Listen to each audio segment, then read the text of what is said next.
হাসিনা সরকারের পতনের পর দেশের পুলিশ বাহিনী যেন এক নতুন চ্যালেঞ্জের মুখোমুখি।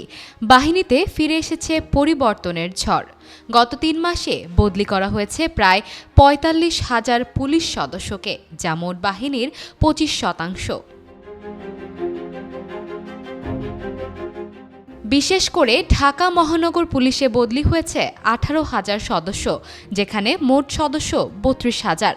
পুরনো সমস্যা কাটিয়ে জন আস্থা পুনরুদ্ধারে বদলির এই প্রক্রিয়া চলছে। ঢাকা মহানগর পুলিশের অতিরিক্ত কমিশনার ফারুক আহমেদ বলেন, বদলির বিকল্প ছিল না, সবাই অন্যায় করেছে তা নয়। থানা ও ফাঁড়িতে স্থানীয় লোকজন পুরনো পুলিশ সদস্যকে মেনে নিতে পারছিল না। পুলিশকে কমিউনিটির সঙ্গে মিলেমিশে কাজ করতে হয়, তাই রদবদল করতে হচ্ছে।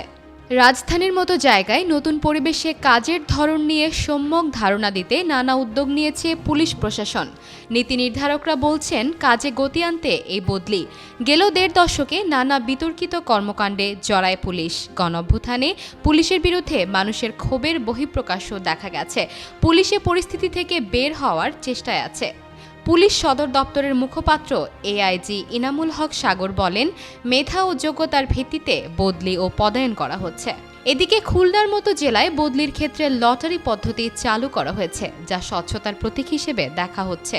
নতুন দায়িত্বপ্রাপ্ত পুলিশ সদস্যদের জন্য অপরাধ নেটওয়ার্ক ও নতুন পরিবেশে খাপ খাওয়াতে কিছুটা সময় লাগতে পারে বলে মনে করছেন সংশ্লিষ্টরা। তবে এই রদবদলের মাধ্যমে পুলিশ বাহিনী আরও দক্ষ ও উদ্যমী হয়ে উঠবে বলে আশা করছে পুলিশ প্রশাসন।